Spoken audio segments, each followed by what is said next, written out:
Jésus, revêtu de la puissance de l'Esprit, retourna en Galilée et sa renommée se répandit dans tout le pays d'alentour.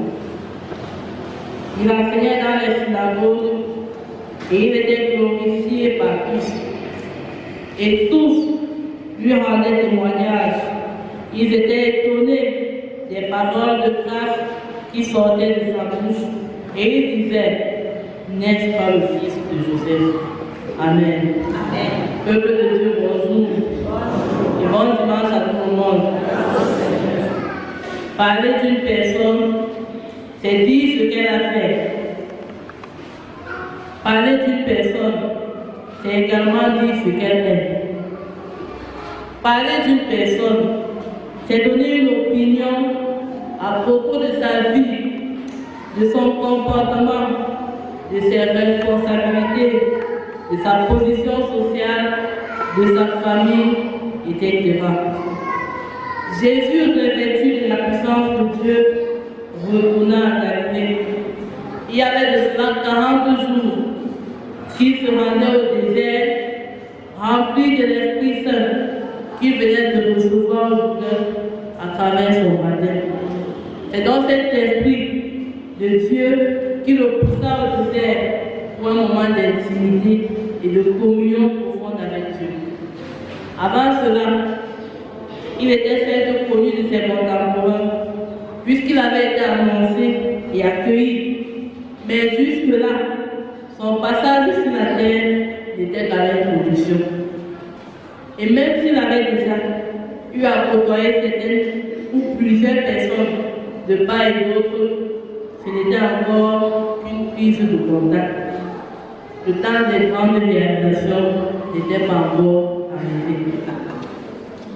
C'est donc lorsqu'il revient du désert et qu'il retourne en Galilée que les projets commencent à se concrétiser à travers des actions extraordinaires. Et le texte nous dit, Jésus, revêtu de la puissance de l'Esprit, retourna en Galilée et sa renommée se répandit dans tout le pays d'alentour.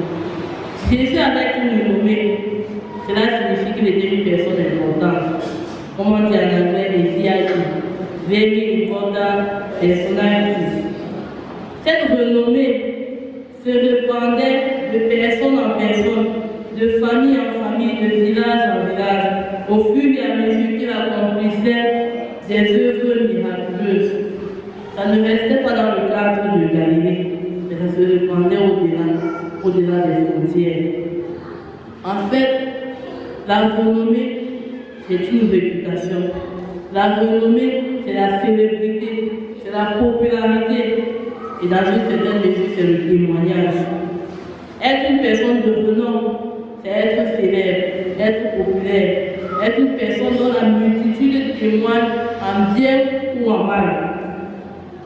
On peut avoir une renommée locale, on peut avoir une renommée nationale, on peut même avoir une renommée internationale. Si au départ, Jésus-Christ n'avait qu'une renommée locale, il est, depuis des milliers d'années, une personne de renommée internationale. Parce que tout le monde parle de lui. Chrétiens et païens, musulmans, animistes, sorciers et marabouts parlent de Jésus. Et même les démons parlent de lui. Ils le connaissent. Ils tremblent devant sa puissance. Amen. Ce qui fait la renommée d'une personne, ça peut être son avoir. Et on peut parler de l'homme le plus riche du monde. Ça peut aussi être des actions quotidiennes. Ça peut même être son âge. On peut encore parler de l'homme le plus âgé de la terre. Ça peut aussi être son potentiel, sa compagnie. Et nous nous souvenons du dicton qui déclare « Dis-moi avec qui tu marches, je te dirai qui tu es ». Ce qui peut faire la renommée d'une personne, ce sont les lieux qu'elle a l'habitude de fréquenter. Si tu as l'habitude des bars, ta renommée dépendra des bars que tu fréquentes. Si tu as l'habitude des boîtes de nuit, c'est par ça qu'on va te qualifier. Même la profession le métier que tu exerces peut te rendre célèbre. Étant commerçant, tu peux être un commerçant célèbre. Étant un pousseur, taximan, tu peux être un taximan, un pousseur célèbre. Même un morbier peut devenir célèbre de par sa façon de prendre soin des corps qui lui sont confiés. Et il y a même des prostituées célèbres, comme Rahab la prostituée, comme la femme samaritaine. Il y a des voleurs célèbres, comme certains grands de notre pays. Et même un handicap peut rendre quelqu'un célèbre, comme Bartimée, aveugle, mendiant et assis au bord de la route. Avoir une renommée, c'est être une vedette. Et quelqu'un peut donc devenir populaire à travers la musique, comme beaucoup d'artistes musiciens, à travers le sport, comme Aboubacar Vincent, et même à travers les divertissements. En somme, la renommée peut s'obtenir par le bien ou par le mal, par le bon comme par le mauvais. Et même la mort peut donner la renommée de par la façon de mourir. Et c'est pourquoi je veux m'arrêter un instant pour demander à une personne, pour te demander à toi, bien-aimé, qu'est-ce qui fait ta renommée? As-tu déjà une renommée? Ça, c'est la première question. Si oui, qu'est-ce qui fait ta renommée? En d'autres termes, de quoi dépend ta réputation? Quand les gens parlent de toi, sur quoi se base-t-il? Autrement dit, quel est le motif de ton témoignage? Et en français facile, qu'est-ce qui te rend populaire? S'il y a une autre chose qui rend les gens populaires, c'est la délinquance. Et aujourd'hui, de plus en plus nos jeunes sont célèbres à cause de la drogue et des stupéfiants qu'ils consomment de part et d'autre, des vidéos pornographiques qu'ils postent ça et là sur les réseaux sociaux. Certains établissements scolaires sont devenus célèbres parce que leurs élèves sont recrutés pour des déviances et des actes criminels sur les enseignants et même sur leurs camarades. Certains quartiers de notre ville sont recrutés pour le vol. Et il y a des quartiers dont on mentionne le nom et qui font directement penser à quelque chose. Par exemple, à Bafang, quand on parle de l'auberge, ou bien à Douala, quand on parle de la rue de la Joie, on sait directement à quoi ça renvoie. Le constat triste et amer, c'est qu'au fil du temps, les gens se battent pour devenir tristement célèbres et non pour qu'on parle d'eux en bien. À l'église, les soi-disant chrétiens se cachent derrière la peinture blanche pour donner une apparence de piété. Pourtant, ils savent qui ils sont en réalité. Vous pouvez les voir, zélés pour les choses de Dieu, mais également dévoués pour les choses du village, au point où à la mort, l'Église n'a pas le droit de se présenter à leurs obsèques. Bien-aimé, qu'est-ce qui fait ta renommée? Qu'est-ce qui fait ta renommée? Es-tu cette chambre à la voix d'or dont la louange fait tomber les gens et faiblir les plus endurcis, mais qui représente tout de même le bonbon sucré de tous les hommes qui te côtoient? Es-tu ce célèbre choriste qui maîtrise toutes les voix et même toutes les gammes, mais qui est quand même un instrument au service de toutes les femmes? Es-tu fidèle à l'Église et en même temps grande figure dans les cercles mystiques ou grand cadre de la chefferie? Tu es pieux devant le pasteur, devant l'Église, mais réputé pour les désordres sexuels, pour l'ivrognerie et pour l'idolâtrie. Et vous comprenez bien aimé qu'il y a des personnes dont la renommée varie en fonction du lieu où elles se trouvent, et même des personnes qu'elles ont en face d'elles. Ce sont des hypocrites. Et ce qu'elles font, c'est de la duplicité. Mais le texte nous dit, Jésus revêtu de la puissance de l'Esprit retourna en Galilée et sa renommée se répandit dans tout le pays d'alentour. Il enseignait dans les synagogues et il était glorifié par tous. Qu'est-ce qui faisait la renommée de Jésus? C'était son identité. C'était également le contenu de sa mission. Contrairement à plusieurs, Jésus avait une bonne renommée. Et celle-ci est restée la même au fil des années, au fil des siècles, et même au fil des millénaires. La raison est simple. En fait, Jésus était revêtu de la puissance de l'Esprit. C'est donc ce qu'il va attester dans la synagogue lorsqu'il va dérouler son cahier de charge ou encore son ordre de mission. Au verset 18, il dit « L'Esprit du Seigneur est sur moi, parce qu'il m'a envoyé pour annoncer une bonne nouvelle aux pauvres.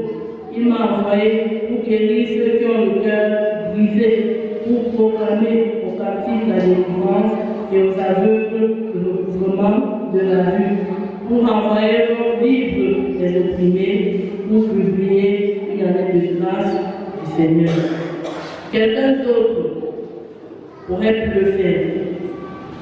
Il y en a d'ailleurs qui le font. Certains sont prêts à faire des sacrifices pour avoir la puissance.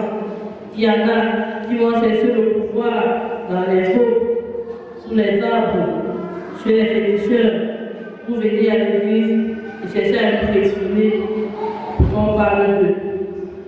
Et ces gens font croire que vous avez des problèmes et des liens qui malheureusement n'existent pas. Mais plusieurs croient en leur prophétie. Ils croient en ces choses parce qu'ils aiment le sensationnel. Bien aimé, n'acceptez plus que ces voleurs et ces menteurs se servent de vous pour devenir célèbres. La vraie renommée, c'est celle que donne Jésus. C'est Jésus qui la donne à travers son esprit. Et au temps de Jésus, il y avait des grands docteurs de la loi, il y avait des grands sacrificateurs qui étaient appelés à faire les mêmes choses que lui. Ils enseignaient, ils opéraient même des miracles, mais leurs œuvres restaient assourdies. Ils restaient dans l'anonymat parce qu'ils leur manquait une chose, la puissance de l'esprit. C'est donc ce qui faisait la différence avec Jésus. Sa particularité, c'est qu'il était revêtu de la puissance de l'esprit. C'est cette force qui rendait son ministère extraordinaire. C'est elle qui rendait son enseignement et ses miracles exceptionnels. En effet, ils étaient si profonds, les miracles et l'enseignement de Jésus étaient si profonds et si touchants que les hommes bénéficiaires directs ou indirects ne pouvaient pas s'empêcher de parler de lui. Vous pouvez donc comprendre l'indignation de ses adversaires qui avaient en fait compris et qui avaient même confirmé que le Christ apportait quelque chose de différent. Et en tant que serviteur, servante de l'Éternel, tu es parfois bien aimé, victime de jalousie, victime de coups bas, victime de commérage, de pièges et d'accusations, parce que tu fais la différence dans la multitude. Parce que tu te demandes au milieu de plusieurs. Mais ne sois pas frustré, ne te décourage pas. Bien au contraire, persévère, parce que tu es celui ou celle sur qui Dieu a approuvé son cachet pour accomplir des œuvres extraordinaires. Pendant que tes camarades, tes collègues jonglent, tes amis pratiquent pour chercher l'élévation, tandis que certains font de leurs parents, de leurs enfants, de leurs frères et sœurs des escaliers pour chercher à atteindre le sommet et pour se faire une renommée. Souviens-toi, bien-aimé, que la vraie renommée, c'est Jésus qui la donne. Pas ton travail, pas ton comportement exemplaire sur lequel il a posé sa marque.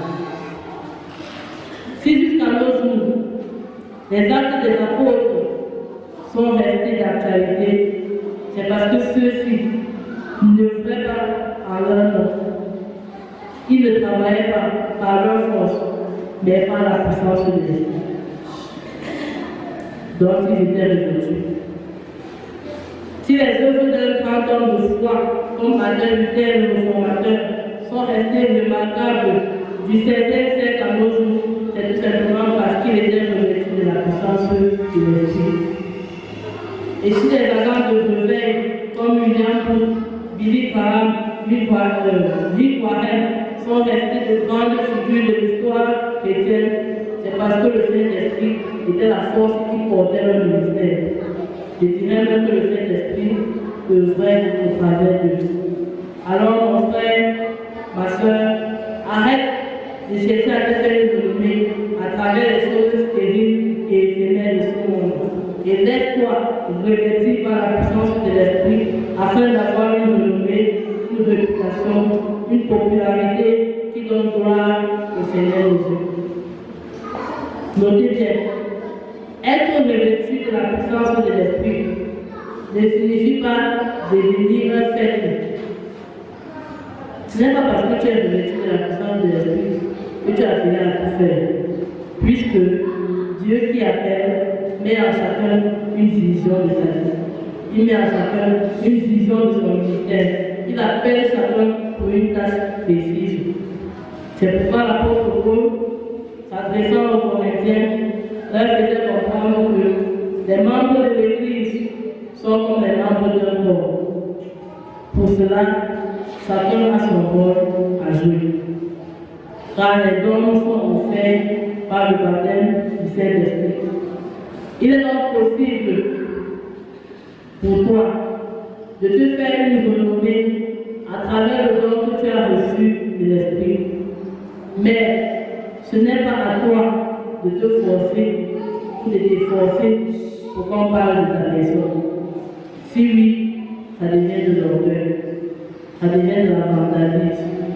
Laisse Dieu te rendre célèbre par son mention.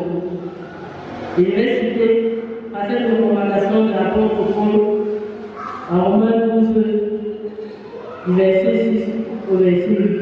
Il dit, puisque nous avons des dons différents selon la grâce qui nous a été accordée, que celui qui a le don de prophétie l'exerce selon l'analogie de la foi. Que celui qui est appelé au ministère s'attache à son ministère. Que celui qui enseigne s'attache à son enseignement. Celui qui exhorte à l'exhortation.